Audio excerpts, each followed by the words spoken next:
ॐ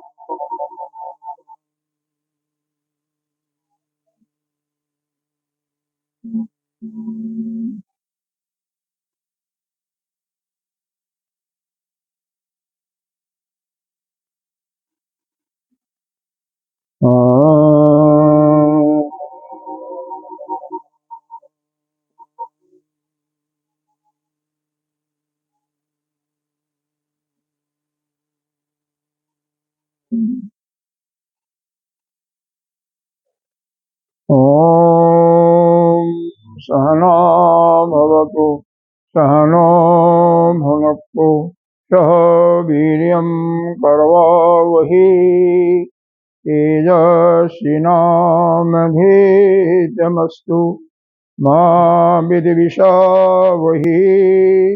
ॐ शान्तिः शान्तिः शान्तिः।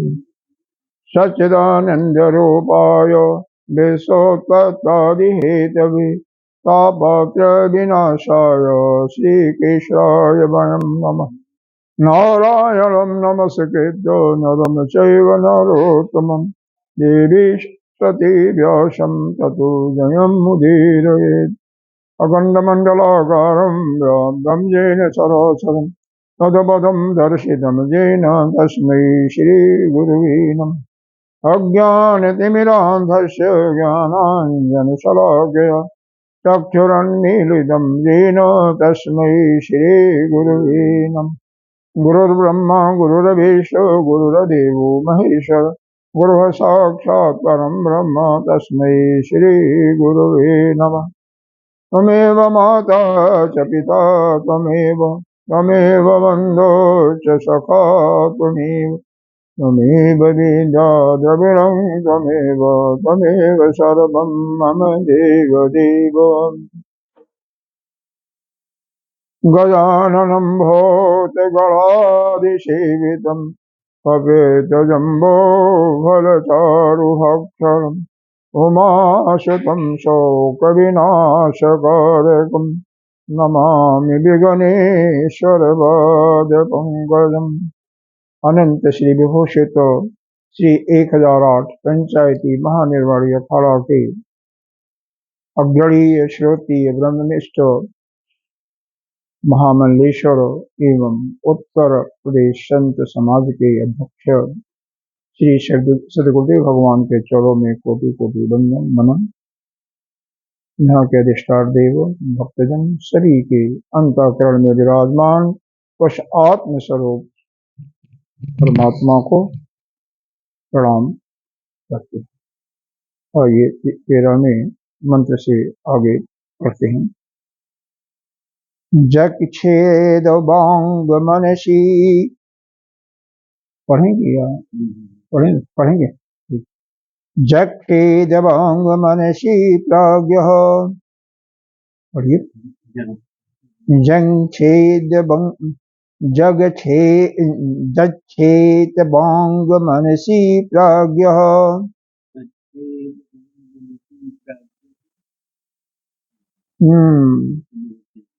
तत् अक्षेद ज्ञानम आत्मनि ज्ञानम आत्मनि महति नियत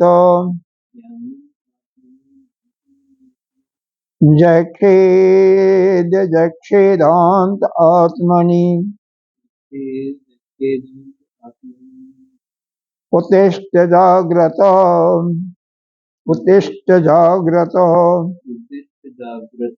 प्राप्य वरान् बोधत सुरस्य धारा निशिता दुरत्या दुर्गा पथ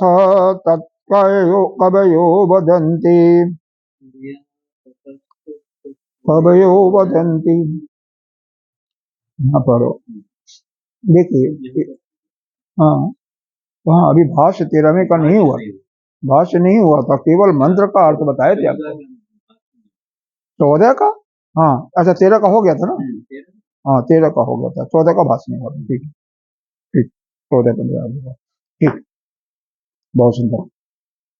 मैं 13 का समझा नहीं हुआ है।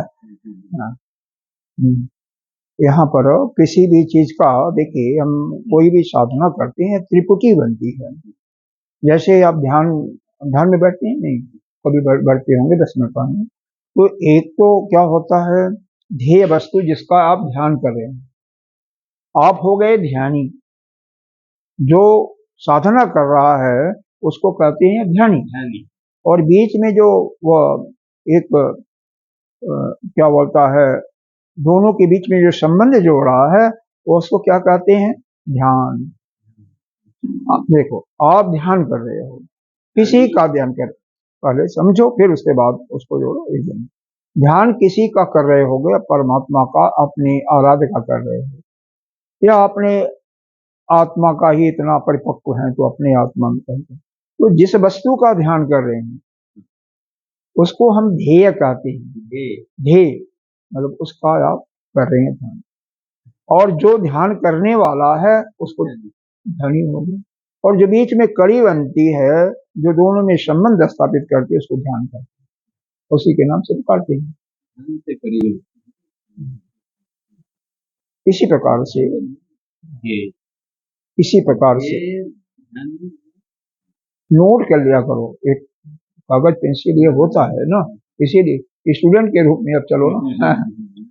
इसी प्रकार से आप साधक हैं, देखिए आप साधक हैं, हमें हमारा मूल प्रयोजन क्या है, उस परम पद को प्राप्त करना। तो ध्येय वस्तु क्या हो गई, वह आत्मा या परम पद हो गई, ठीक, उसकी प्राप्ति है। ध्येय, अरे यहाँ पर ध्येय नहीं है, यहाँ पर साध्य वस्तु है जिसको हम साध्य करना चाहते हैं, यानी हमारा प्रयोजन है हमें परम पद की प्राप्ति हो।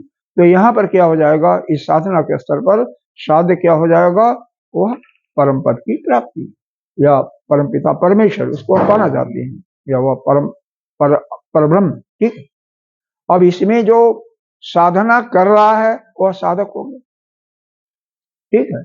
और दोनों के बीच में जिसके माध्यम से हम उस परम पद की प्राप्ति करना चाहते हैं उसको कहेंगे साधना। देखो, साध्य जिसको आप पाना चाहते हैं, जिसके लिए साधन जुटा रहे हैं, ठीक है। और आप हो गए, आप क्या हो गए, साधक।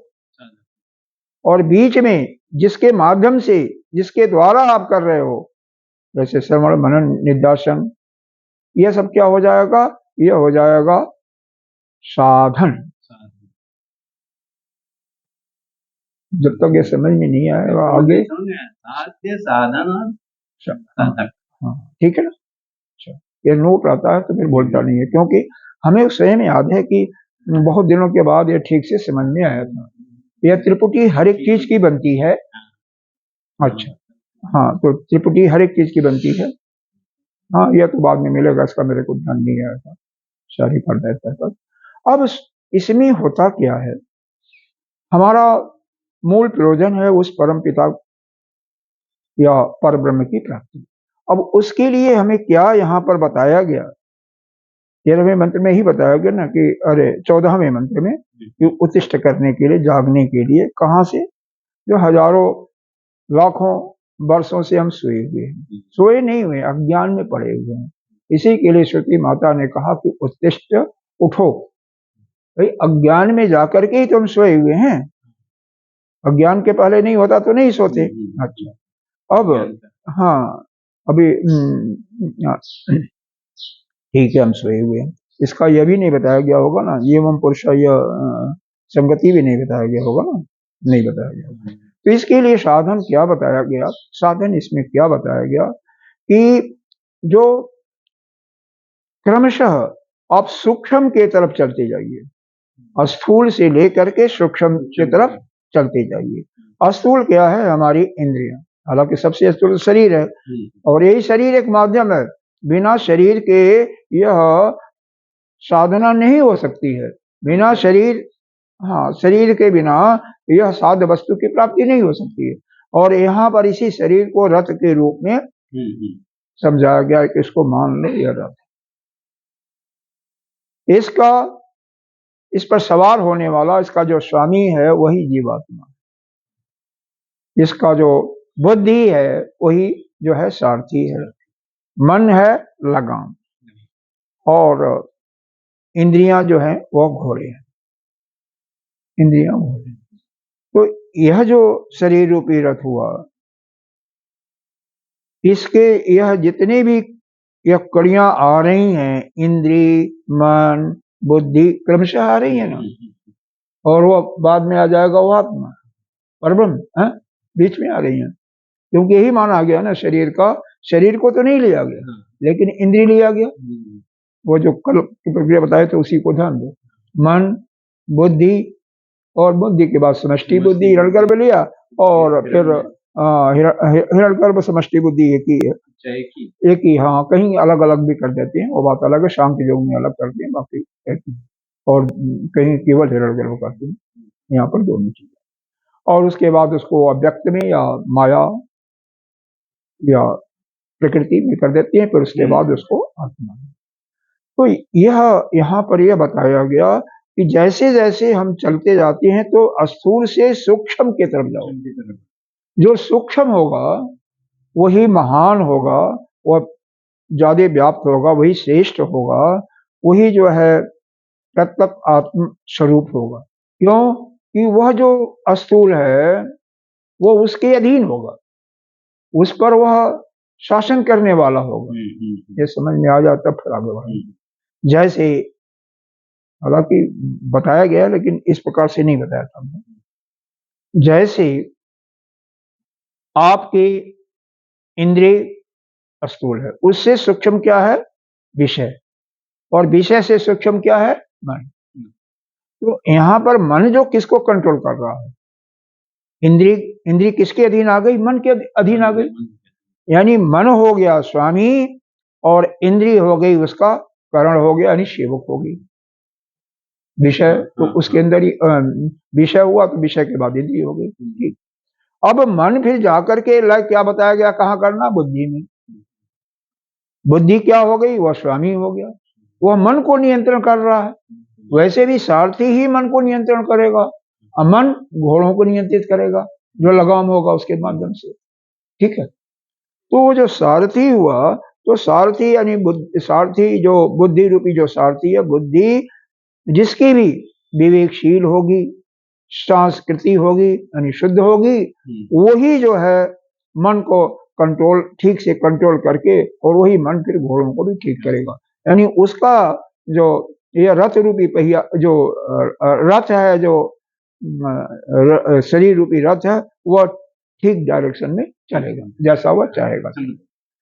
तो यहाँ पर जो है जितने भी करण आ गए बुद्धि के नीचे, मन, इंद्रिय, विषय इत्यादि सभी बुद्धि के आश्रित हो गए, सबका मालिक बुद्धि, मन उनका सेवक, और यही बुद्धि पर उसको लीन करते हैं समष्टि बुद्धि में, या महत्व तत्व कहिए या उसको हिरण्यगर्भ कहिए, और उसको फिर जाकर के उस परम पद में हम करते हैं। अव्यक्त भी बीच में एक कड़ी आती है, तो क्रमशः वह परब्रह्म जो है सबसे सूक्ष्म, सूक्ष्म से सूक्ष्म, महान यानी बहुत व्यापक, या श्रेष्ठ कहिए, उत्कृष्ट कहिए, और वह सभी का, जितने भी उसके नीचे आ रहे हैं सभी का क्या है, प्रत्यक्ष आत्म स्वरूप। समझिए, तो यह कैसे हम इसको कर रहे जा रहे हैं, हर एक को वो बता दिया गया है प्रक्रिया पीछे, हर एक को क्रमशः स्थूल से सूक्ष्म में लीन करते हुए वो हम उसके अधीन हो गए ना, अधीन है भी।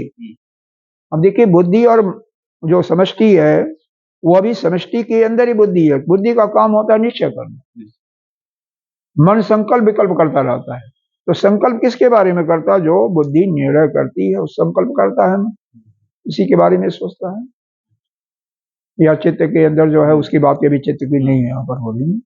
अच्छा, तो बुद्धि भी जो निर्णय लेती है वो मन करता है, तब तो मन ठीक रास्ते पर जा रहा है।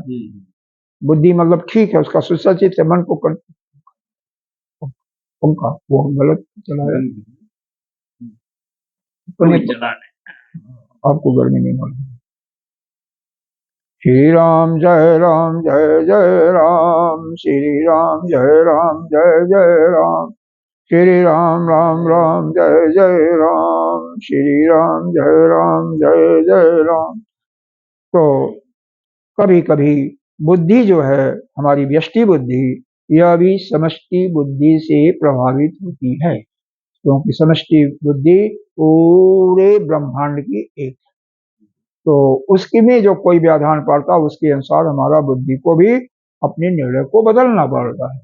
जैसे आप सुबह सत्संग सुनने के लिए आ रहे हैं, बीच में कोई विशेष घटना घट जाती है घर पर, तो आप नहीं आ पाते हैं, बुद्धि ने तो निर्णय लिया हुआ है कि जाना है सुबह, और फिर भी जैसे भी है, तो बीच में जो व्यवधान पड़ता है वह समष्टि बुद्धि के कारण, जैसे घर में किसी के कारण से लेट हुआ या कैसे भी हुआ, तो यह सब समष्टि बुद्धि। यह प्रक्रिया आपको बता दी गई थी, ठीक है। अब यह प्रक्रिया बताने के बाद 14वें मंत्र में क्या बताया गया, यह अकेले यमराज का यह वचन नहीं है, यह श्रुति माता वेद माता स्वयं कर रही है कि यह जंतु, यहाँ पर जंतु शब्द दिया है, ये मनुष्य भी पशु के समान ही है, पीछे अभी देंगे तो वहां जंतु घास का भी नहीं रखा हुआ। तुम क्या करो, अच्छा तुम उठो। इसके पहले यह जो संगति है ना, संगति पढ़ लिया था मेरे पास, ऊपर का पढ़ लिया था ना, हो गया था। हाँ, तो उत्तिष्ठ, उठो, जो अज्ञान में अनगिनत वर्षों से पड़े हुए हो, इसी संसार में आने जाना या क्या है अविद्या, उसके अंदर पड़े हुए हो, तो वहां से उठो, मतलब उस अज्ञान में से निकलो, यानी ज्ञान को प्राप्त करो। जागृत है, जागृत है, जागृत का मतलब उस ज्ञान को प्राप्त करके उस अज्ञान को छोड़ो।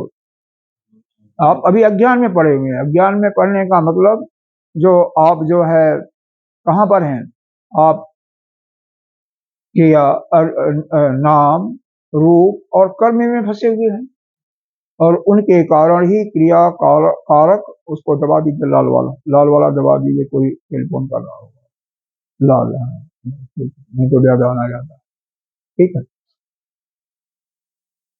तो क्रिया कारक और उसका फल, ठीक है, तो इसमें हम पड़े हुए हैं, तो चूंकि यह इसमें पड़े रहेंगे तो इस संसार में पुनः आना जाना हमारा लगेगा। इसीलिए श्रुति माता कह रही हैं कि कब तक तुम इसके इस घोर अंधकार में पड़े रहोगे, इस अज्ञान के कारण, इससे ऊपर उठो। कैसे उठोगे ऊपर, भाई कोई पड़ा हुआ है अज्ञान, कोई पागल ही है, तो कैसे वह अपने पागलपन को छोड़ेगा।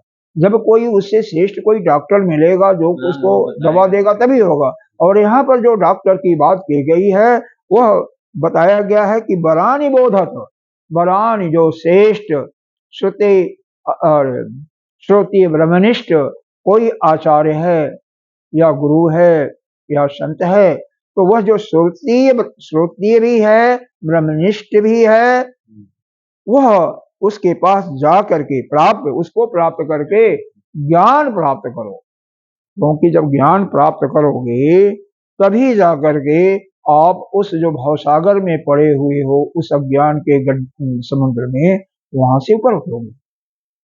नहीं तो क्या, यह सारा जगत का काम है सिर्फ इसी में, रूप नाम आगे दिया हुआ भाष्य में, रूप नाम यह दिया हुआ है ना, देखो नाम रूप कर्म, इन्हीं तीनों में पड़ा हुआ है, संगति में कल बताया था, इन्हीं तीनों में पड़ा हुआ है। और क्या है, मिथ्या ज्ञान के कारण, मिथ्या ज्ञान वही अज्ञान के कारण। और फिर फल क्या होता है, क्रिया कारक फल लक्षण। तो अपने समस्त प्रपंच, प्रपंच कहां से शुरू हुआ, नाम रूप और कर्म से, इन्हीं के फल स्वरूप जो है, और इन्हीं तीनों को जो क्रिया कारक और फल रूपी हैं, इन्हीं का यथार्थ ठीक ठीक अभी क्या ज्ञान है, अभी हमें मिथ्या ज्ञान है, यानी विपरीत ज्ञान है। उस विपरीत ज्ञान को छोड़ करके ठीक ठीक ज्ञान प्राप्त करें। और कैसे ज्ञान प्राप्त करेंगे हम? ज्ञान हम जो वेद माता जो बताई हुई है श्रुति में, या भगवान कृष्ण ने बल्कि भगवान ने श्रीमद् भगवद गीता के अंदर जो कुछ कहा है वहां से हम ज्ञान, विशेष करके यहाँ पर आप श्रुति माता को कहिए, जो उपनिषद में बताया गया है, वह जो बताया गया है वह ज्ञान हम प्राप्त करके क्या करेंगे? हम उस अज्ञान के फंदे से, जो नाम रूप कर्म क्रिया कारक इत्यादि में फंसे हुए, वहां से ऊपर उठ जाएंगे। तो जागने का मतलब आप उस ज्ञान को धारण करके ऊपर उठ, तब मतलब वहां पर उठने का मतलब यह नहीं है उसके, हाँ, वह जो अज्ञान रूपी भवसागर है उससे उतर, उससे उसको निवृत्त कैसे होगे? किसी श्रेष्ठ श्रोतीय ब्रह्मनिष्ठ, यहाँ पर बरानी शब्द आ जाओ ना, तो श्रोतीय ब्रह्मनिष्ठ और कोई संत हो, गुरु हो, आचार्य हो, उनके पास जाकर के आप उन्हीं से बात हो। इसके बाद क्या बताया? सूरस्य धारा निशिता दुर्दया हो। थोड़ा जैसे, लेकिन यद्यपि यह रास्ता कठिन है, दुर्गम है, कठिन है, कैसा है?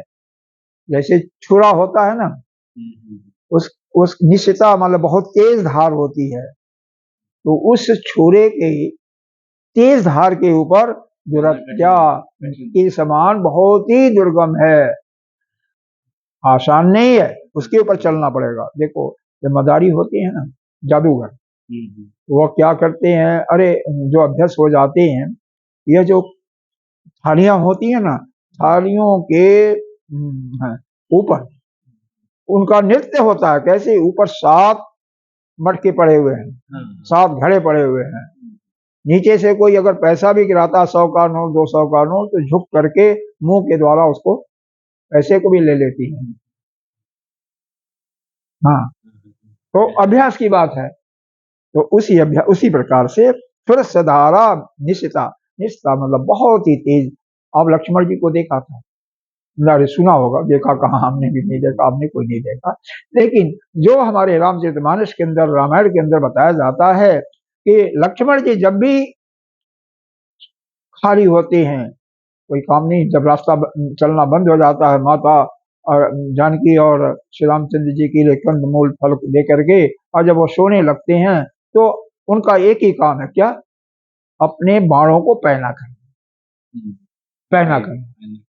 ऐसे ही युद्ध में जो युद्ध वाले होते हैं, लड़ने वाले, चाहे तलवार हो या बाण, उसको पहना ही करते रहते हैं, उनका यही काम है। बाकी क्योंकि लक्ष्मण जी को तो सोना नहीं था, उन्होंने तो प्रतिज्ञा किया 14 साल तक सोना नहीं है, तो इसकी बात हो रही है। तो यह बहुत ही छुरे की धार के जैसे, तेज धार, तीक्ष्ण धार के जैसे यह रास्ता बहुत ही दुर्गम है।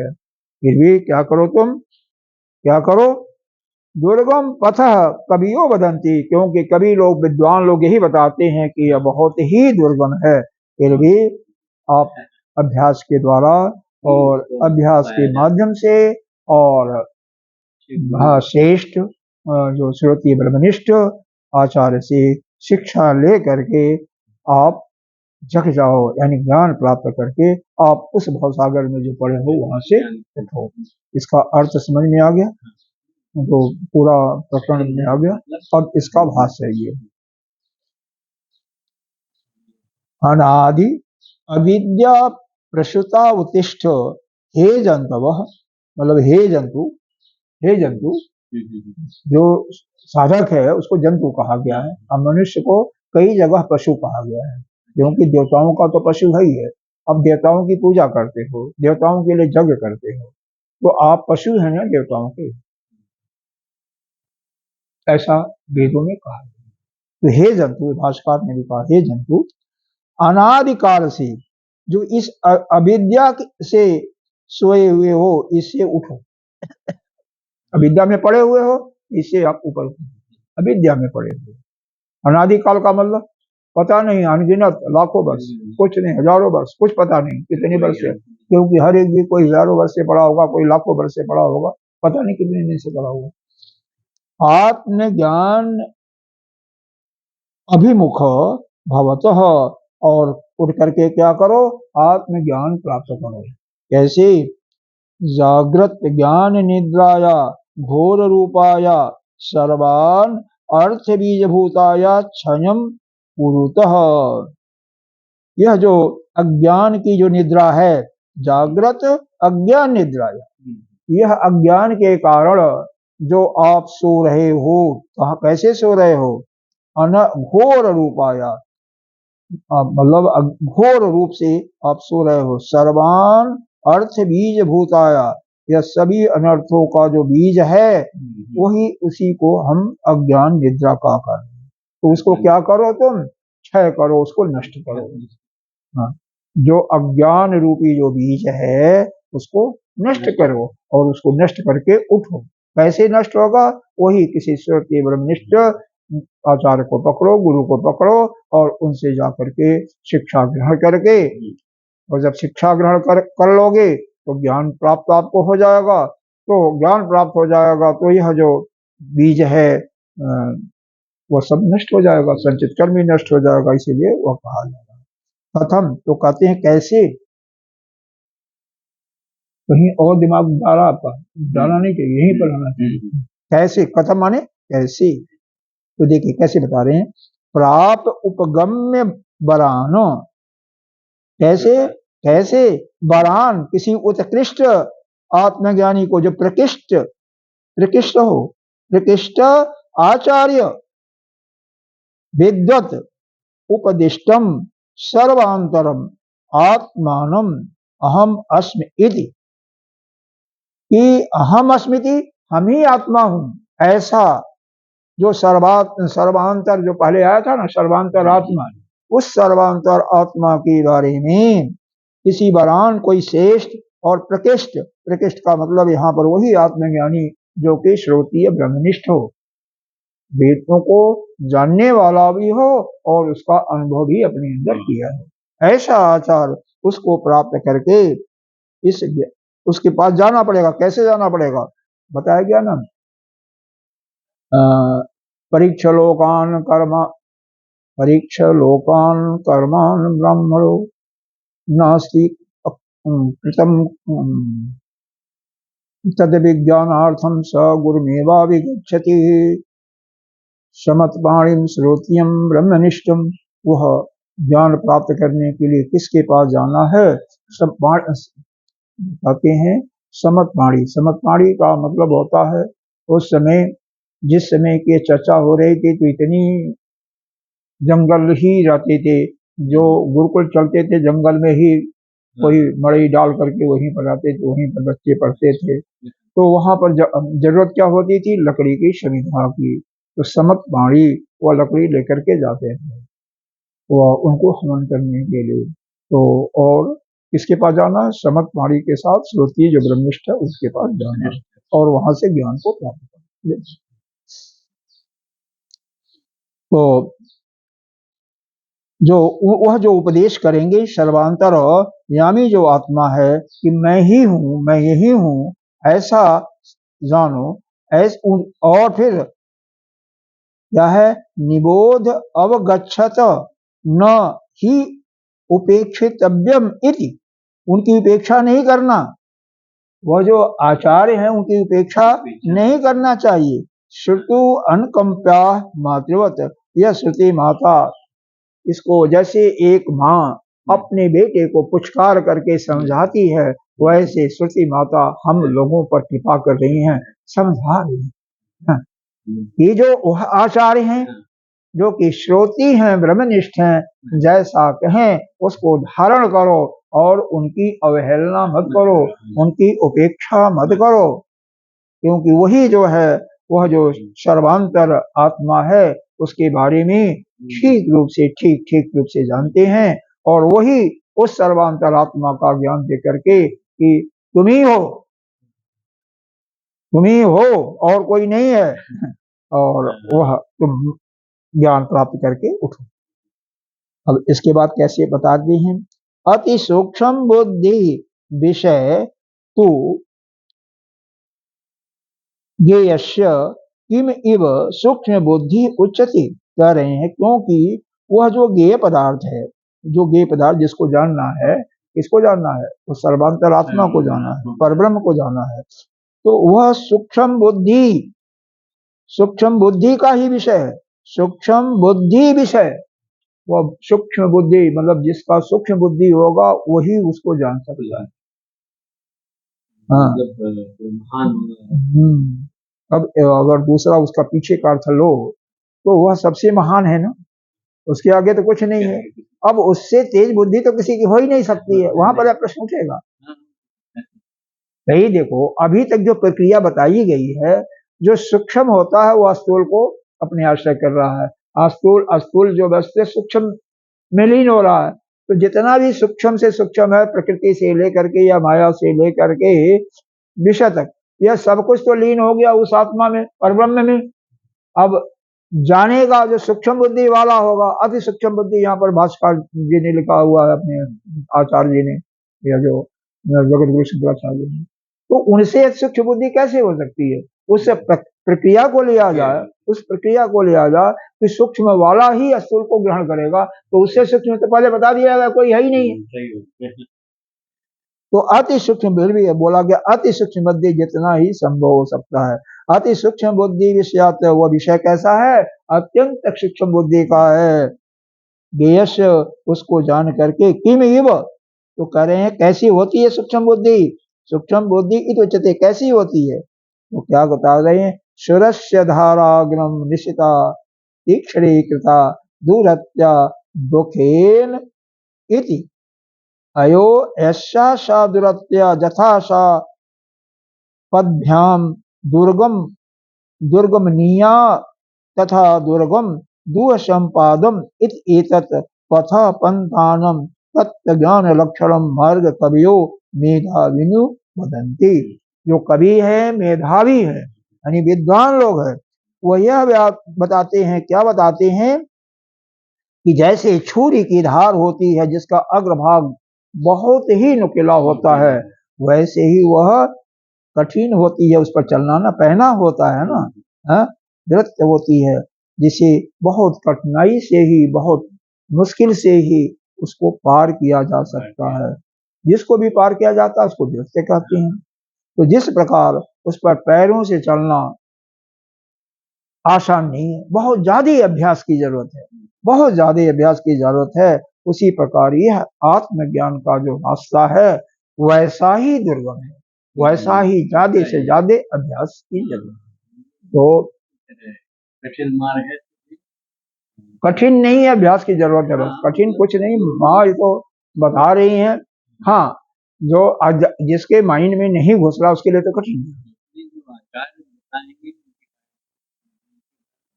हो जाएगा। ठीक है, लेकिन जब तक देखो, सीधी बात है, जब तक आपके कलमश नष्ट नहीं होंगे तो नहीं हो सकता है। जब तक आपके अंदर पाप के छेद नहीं होते हैं तब तक पूर्ण रूप से ग्रहण नहीं होता है। यह जो इतनी जल्दी से आसानी से नहीं हो रहा, उसका कारण यह है कि पाप से भरा हुआ है वो शरीर, और कब से भरा हुआ कुछ पता नहीं। फिर भी अभ्यास से सब कुछ होता है। देखो, हमारे गुरुदेव बताते हैं कि किसी भी चीज को प्राप्त करने के लिए, हालांकि उन्होंने संसार की वस्तुओं के बारे में बताया था, लेकिन वही परब्रह्म के विषय में मेरे ख्याल से वही लागू होगा। तो उन्होंने 5 चीजों की कृपा बताई थी। क्या क्या? पहले बताई थी कि आपका प्रारब्ध क्या है, प्रारब्ध का, ईश्वर कृपा, गुरु कृपा, पुरुषार्थ, और फिर अपनी भी कृपा। अपनी कृपा, अच्छा, अगर कोई उसको प्राप्त ही ना करना चाहे, कोई मोक्ष चाहे नहीं, तो कैसे हो सकता है? हाँ, अरे वही नहीं, दृढ़ निश्चय ही नहीं, अभ्यास, परिश्रम, वो भी तो करना पड़ेगा। है? जब इंद्र ने 32 साल करके 100 साल तक तपस्या करके ज्ञान प्राप्त किया, तो दूसरा को क्यों नहीं करना पड़ेगा? करना पड़ेगा ना। हाँ, वो कुछ पता नहीं किसके अंदर, हाँ, जिसके अंदर पूर्व जन्मों के कर्मों का संस्कार है, उसने कर चुका है, उसके लिए मिनटों में हो जाती है, सेकंडों में हो जाता है ज्ञान। जैसे अष्टावक्र महाराज ने अपने जनक राजा जनक को ज्ञान दिया था।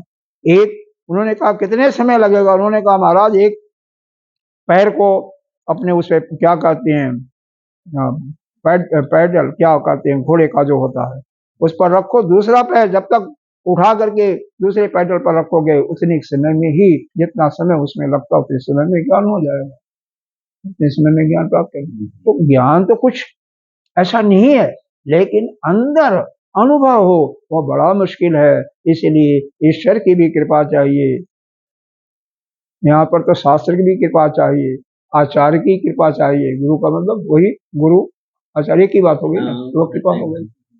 माता पिता का, माता पिता भी हमारी ये वेद माता है, यहाँ पर माता पिता के लिए ये वेद माता हमारी माता है। तो इस वेद का ज्ञान करना है किसके द्वारा, जो बहुत ही श्रेष्ठ श्रोतीय ब्रह्मनिष्ठ गुरु हो, आचार्य हो, संत हो, उनके माध्यम से इसको अपने अंदर ग्रहण करो। तो वह ईश्वर की जब कृपा होगी, आपका पुरुषार्थ हो रहा है साथ साथ, और साथ में आपका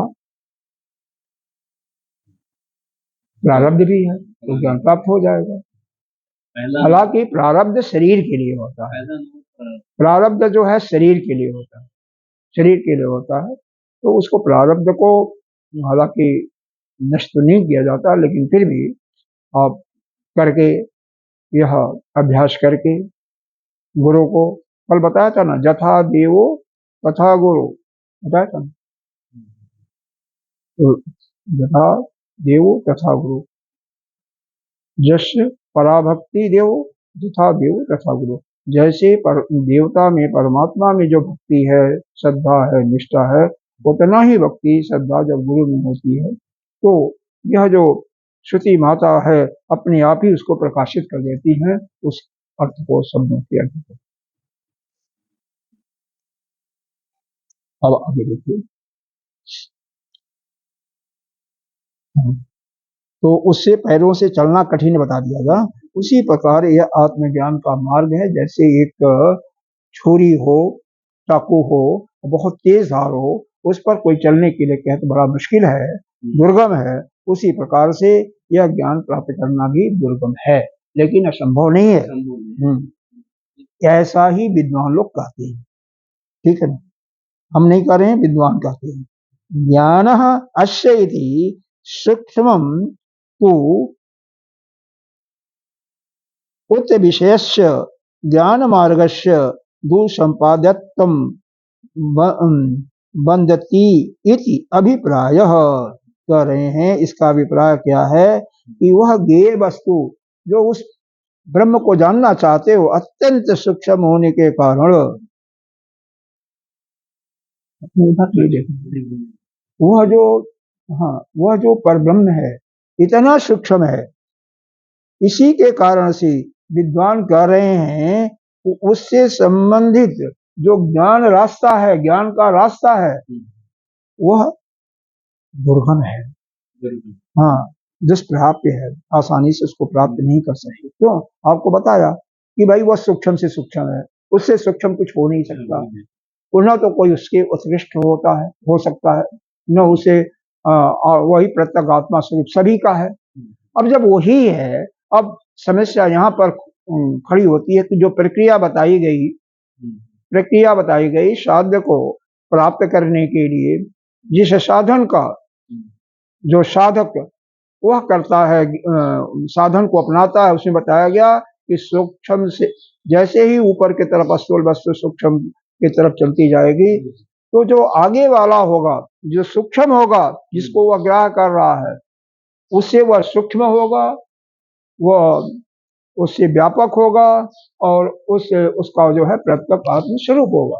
तो वह जो परमपिता है वह सबसे सूक्ष्म है, सबसे व्यापक है, और सबका प्रत्यक्ष आत्मा स्वरूप है। तो उससे सूक्ष्म तो कोई हो ही नहीं सकता ना, हो ही नहीं सकता, पहले बता दिया गया। तो फिर बता रहे हैं, इसीलिए वह इतना आसान नहीं है।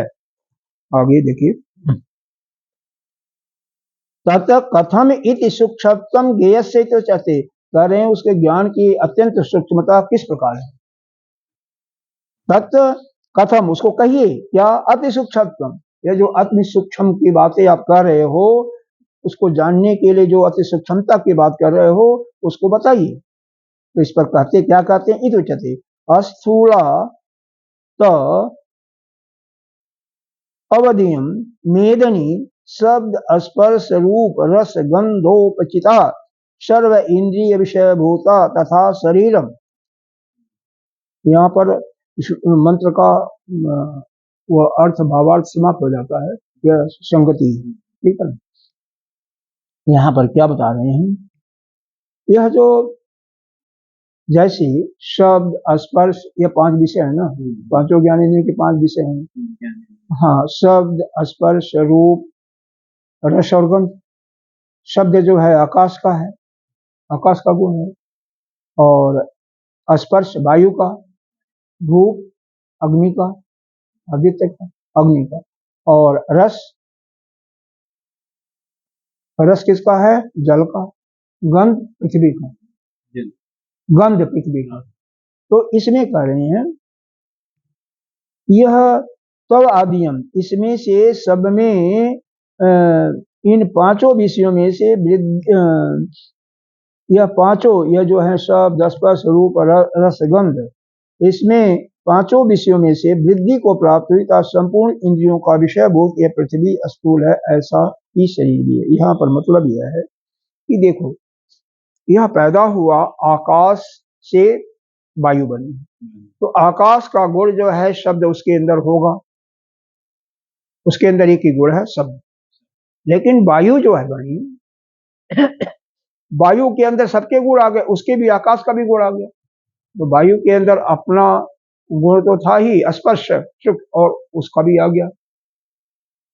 और फिर इधर जब अग्नि बनी तो वह वायु से अग्नि हुई, तेज वायु से तेज बना, तो तेज के अंदर उनके भी गुण आ गए, शब्द भी आ गया, या स्पर्श भी आ गया, और रूप भी आ गया।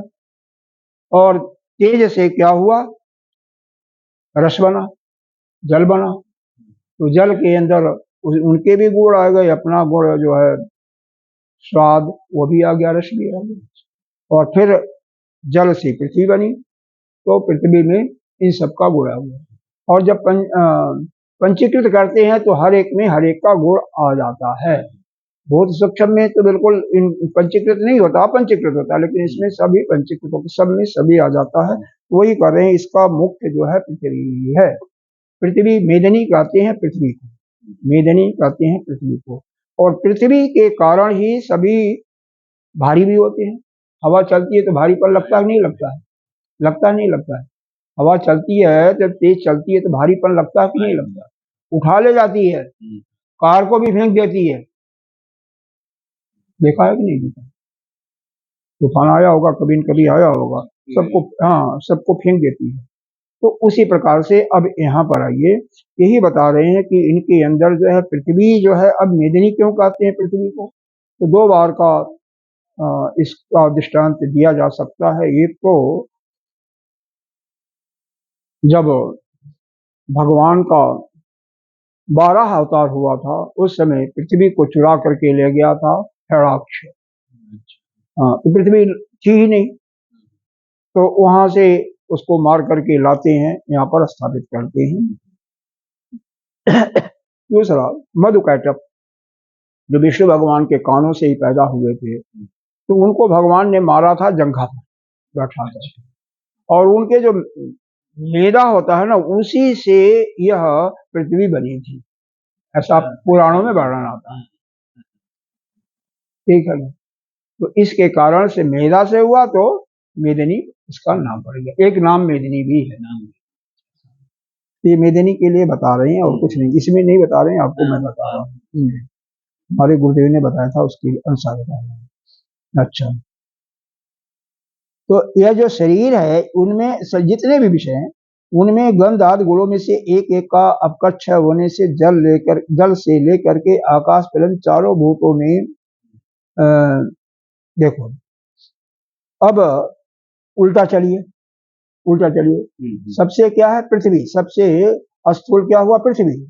अब पृथ्वी को, चूंकि इसका कारण क्या है, जल है, तो पृथ्वी को जल में लीन कर दो, तो जल इसका मतलब पृथ्वी से सूक्ष्म होगा, अच्छा, जल को फिर उसके कारण अग्नि में लीन कर दो तो अग्नि उससे सूक्ष्म होगा, जल से भी सूक्ष्म होगा। अग्नि को वायु से, उसका कारण वायु है तो वायु में लीन कर दो तो वायु उससे भी सूक्ष्म होगा। और वायु को फिर जहां से वह पैदा हुई आकाश से, तो आकाश में लीन कर दो तो आकाश वायु से भी सूक्ष्म हुआ। तो समझ में आ रहा नहीं है ना? गंभीर है वैसे। वायु से जो है, हाँ, आकाश से वायु पैदा हुई और वायु को उसका कारण आकाश हुआ, जिससे पैदा होता वही कारण होता है। जैसे अब आपके पिता आपके कारण हुए पैदा होने के, तो वह आपसे महान हुए, मतलब इसी बात को किया जा रहा है कि वह उनसे महान होते गए। ठीक है। हाँ, तो यह एक का अपकक्ष होने से तो चारों में से क्रमशः उसमें सूक्ष्म आकाश में सबसे ज्यादा सूक्ष्म होगा, ज्यादा वह महत्त्व होगा, विशुद्ध ज्यादा होगा, यह निष्पत्ति होगा। इस सभी कार्यक्रम यह जो यह तारतम्य जो है ये देखा जाता है कि जैसे पृथ्वी से ज्यादा सूक्ष्म, ज्यादा महान और ज्यादा विशुद्ध जल होगा, जल से महान आपका यही सब तीनों चारों क्रियाएं अग्नि होगी, अग्नि से ज्यादा वायु, वायु से ज्यादा आकाश, यह बताया जा रहा है। ठीक है। के गंधादय सर्व एव अस्तूल तू अविकारा शब्दांता यत्र च सन्ति किमु तस्य सूक्ष्म तू आदि अनिरत से वक्तव्यम इति उद्देश्य इति श्रुति है। कह रहे हैं जहां पर स्थूल होने के कारण ये जहां पर सारे विकार नहीं है, सारे विकार नहीं है, मतलब जिसमें कोई विकार नहीं है, गंध से लेकर के शब्द पर्यंत तक के जो विकार हैं जिसमें नहीं है, किसमें नहीं है? उस परमात्मा में। उसके सूक्ष्मात की नित्यता के विषय में वह सूक्ष्म से सूक्ष्म है, निरतिशय है, तो उसके विषय में क्या कहना? जैसे आकाश की बात हो गई, आकाश क्या है? जितने भी चारों की बताए गए, पृथ्वी, जल, अग्नि, तेज और वायु, इनसे सूक्ष्म है, इनसे महान हो गया, इसी समझो क्रमशः जैसे लय की प्रक्रिया बताई गई थी, उससे महान हो गया और उससे जो है विशुद्ध हो गया, उससे संस्कारित हो गया, उससे वह नित्य भी है। तो यह जब लीन किसमें होते हैं, जाकर के उस परब्रह्म में लीन होंगे, तो वह कितना सूक्ष्म होगा, कितना महान होगा, कितना विशुद्ध होगा, उसकी बारे में अब इस अगले मंत्र में बताया जा रहा है। ठीक है, अब इसके बारे में मंत्र पढ़ें। अशब्दम अस्पर्शम, पढ़ो। अशब्दम अस्पर्शम अरूपम अरूपम अव्ययम अव्ययम तथा रसम नित्यम गंधवच्च यत् अनादि अनंतम महतः परम ध्रुवम नित्याय तन्मृत्यु मुखात् प्रमुच्यते। ठीक है, एक बार और पढ़ो। अशब्दम, अशब्दम पढ़ो, दोबारा पढ़ो। अशब्दम अस्पर्शम अस्पर्शम अरूपम अव्ययम अव्ययम तथा रसम नित्यम गंधवच्च यत् अनादि अनंतम महतः परम ध्रुवम निचाय निचाय निचाय माने अनुभव, जानना, ये अनुभव होता है। निचाय तत्व मृत्यु मुखात ब्रह्म उच्यते। क्या बताया जा रहा है? वह परमात्मा कैसा है, वह परब्रह्म कैसा है? अशब्द, उसमें कोई शब्द नहीं है, अस्पर्श भी नहीं है, कोई रूप भी नहीं है, तो उसमें से कुछ घटती बढ़ती भी नहीं होता है, वह रसहीन भी है, नित्य है, गंध भी कोई नहीं है। तथा अरसम नित्य गंध, अगंधम गंध भी नहीं है। नित्यम अगंधवच्च है, तो गंध रहित है। जो और क्या है, अनादि है, कभी पैदा नहीं हुआ, न पैदा हुआ, न मृत्यु है। अनंत है, महान, और क्या है, महतत्व से भी और परे है।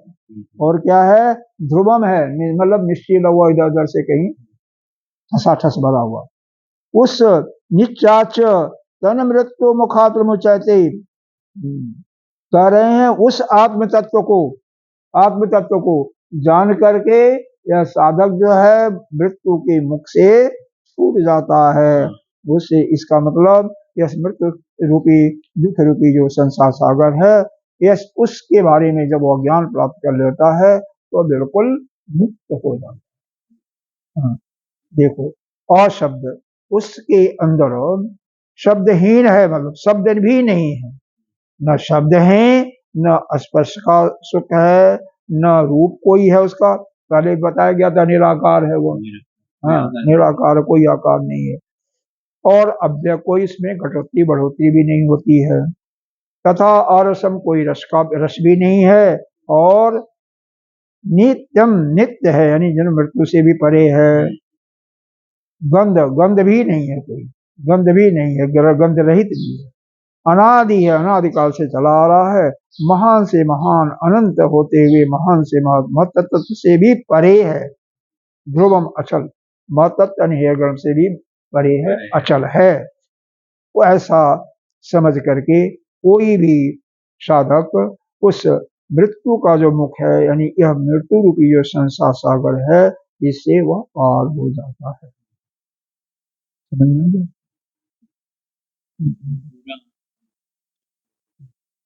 ठीक है, अब आगे भाष्य देखिए। अशब्दम स्पर्शम रूपम अव्ययम तथा अर्शम नित्यम गंधच जत, वही चीजें दोहराई गई जो अशब्द स्पर्श में जहाँ होगा तो बता देता हूँ। वह कैसा है, शब्द है, स्पर्श है, रूप है, यानी न तो उसका कोई रूप है, न स्पर्श का सुख है, न शब्द है, न अव्यय है, न कोई रस है, और जन्म मृत्यु से भी परे। नित्य का मतलब अगंध, जो तो कोई गंधहीन भी है। एतत् व्याख्यातम, एतत् व्याख्यातम ब्रह्म अव्ययम, ऐसी जिसकी व्याख्या किया जा रही है, उस अव्यय ब्रह्म का जैसा व्याख्या किया गया है। जत धी शब्द, शब्दादि, जत जत धी शब्दादि तत्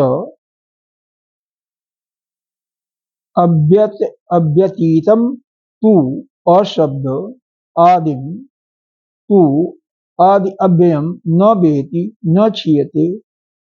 अब यहाँ तक देखेंगे, वह जो अविनाशी है, जो भी पदार्थ है संसार में शब्दादि से युक्त होता है, शब्द स्पर्श रूप से गंध जुड़ता है, उसी का व्यय होता है। जैसे हमारे अंदर शब्द भी है, रूप रस गंध है, तो हमारा ही व्यय होगा, और जो इनसे रहित है उसका कोई व्यय नहीं होता है। वह ब्रह्म तो और शब्दादि है, और रूप है, और रस है, तो उसमें कोई व्यय नहीं होता है, उसका कोई क्षीण नहीं है। इसीलिए वह नित्य भी है, क्योंकि जिसका व्यय होता है वही अनित्य होता है। हाँ, इसका व्यय नहीं होता, इसीलिए वह नित्य है। इतस्य नित्यम अनादि विद्यमानम आदि कारणम अस्य तदम तत् इदम अनादि जत ध्यायात आदिम तत्कार्य तु आदि नित्यम कारणे प्रलीयते यथा पृथिव्यादि। अनादि अर्थात जिसका आदि कारण विद्यमान नहीं है। जिस देखो, इतस्य नित्यम अर्थात जिसका यह जो नित्य है, अनादि है, और जिसका यह आदि कारण प्रारंभ का कारण, अस्य तद इदम अनादि, वो है ही नहीं है, विद्यमान ही नहीं है। क्योंकि जो आदिमान होता है वह कार्य रूप से तत् दी आदिमत्त कार्य, वह कार्य रूप होने से अनित्यम, अनित्य होता है, अनित्य होता है। और वह कारणे इति अयम कारणे प्रलीयते यथा पृथिव्यादि, जैसे पृथ्वी आदि अपने कारण में लीन होती हैं, उसी प्रकार से वह भी अपने कारण में लीन हो जाता है। देखो इसमें यह बताया गया कि जैसे अब शब्द स्पर्श रूप रस गंध, यह जो प्रक्रिया बताया गया कि पृथ्वी का कारण पृथ्वी लीन होती है जल में, जल का अपने कारण तेज में लीन हुआ, तेज अपने कारण वायु में लीन हुआ, वायु अपने कारण आकाश में लीन हुआ, और फिर आकाश फिर महातत्व में या हृदय में, और फिर जाकर के वह परब्रह्म में लीन हो जाता है। अच्छा, उसी प्रकार से चूंकि उसका कोई कारण है ही नहीं है, क्योंकि वह तो अनादि है, अव्यय है, और जो व्यय उसी का होता है जिसमें शब्द स्पर्श रूप रसगंध इत्यादि क्रियाएं होती हैं। जिसके अंदर ये क्रियाएं नहीं होती उसका कोई क्षय होता ही नहीं है। तो चूंकि उसका कोई क्षय नहीं होता, इसलिए वो उसका कोई आदि भी नहीं है। हाँ, उसका आदि नहीं है। और उसका क्षय प्रक्रिया का या लीनता का जो बताया गया वो भी कहीं, अब क्योंकि हर एक वस्तु अपने कारण में लीन होता है, जो अनित्य वस्तु है, लेकिन उसका कोई कारण नहीं है, इसलिए वो उसका कहीं लीन होने का मतलब नहीं, क्योंकि उसका कोई कार्य नहीं है। जो कार्य होगा वही अपने कारण में लीन होगा, और वह तो किसी का कार्य है ही नहीं है। हाँ, वो तो कार्य है ही नहीं है, वह तो न कोई कार्य है न कारण है। सभी सभी सारे जितने भी आत्मा, तो सभी सभी उसी पर अधिष्ठ है, वह उसी पर एक प्रकार से आरोपित हैं, माने जाते हैं, ऐसा मालूम होता है। और आकार होने के कारण वह नित्य है, इसका कोई कारण नहीं है जिसमें कि यह लीन हो।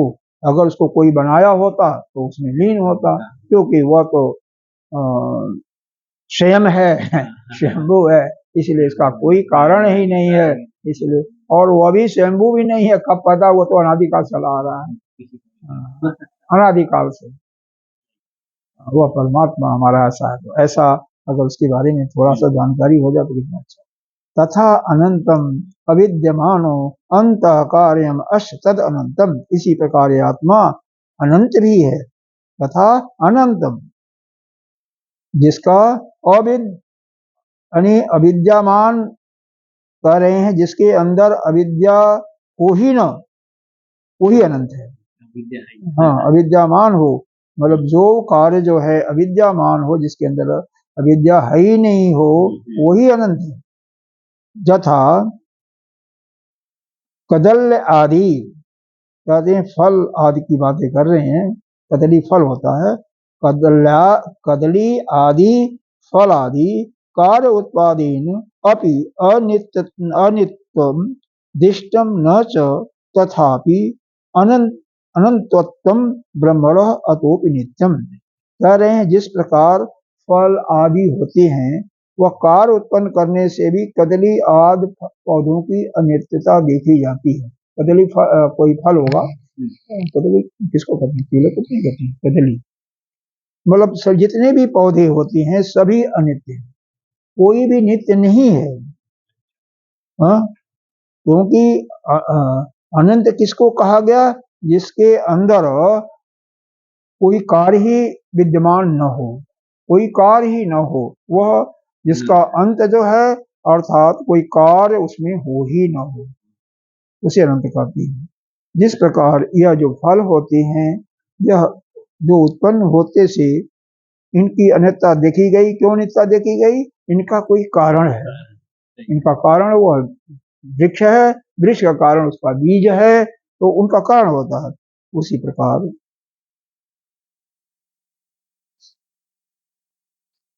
ब्रह्म का अंतत्व नहीं देखा जाता, इसलिए भी वह नित्य है। तथा कदली आदि फल कार उत्पन्न करने से भी कदली आदि पौधों की अनित्यता देखी जाती है।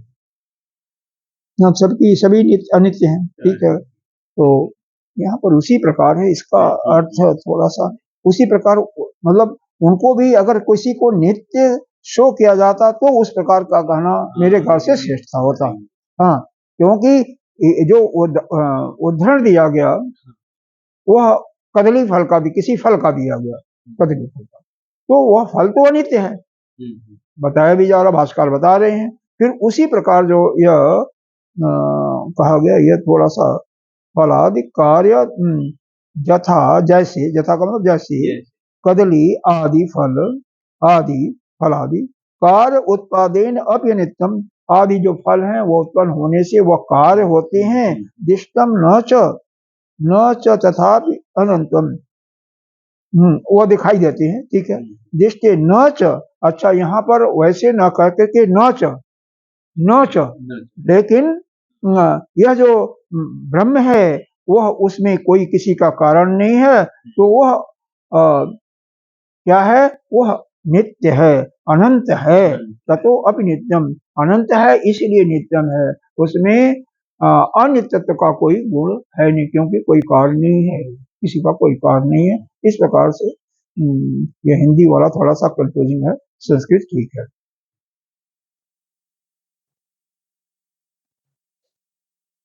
ये समझ में आया ना? महत्व, हाँ उसी की व्याख्या है। थोड़ा सा इसको चलो कल करते हैं, यहीं पर समाप्त करते हैं। नहीं, समय हो गया फिर, और देख लो 10:30 तो हो गया, 10:40 हो गया। हाँ, यहीं से इसको कल पढ़ लेंगे। ओम पूर्णमिदः पूर्णमिदं पूर्णस्य पूर्णस्य पूर्णमादाय पूर्णमेवावशिष्यते। ओम शांति शांति। उधर उधर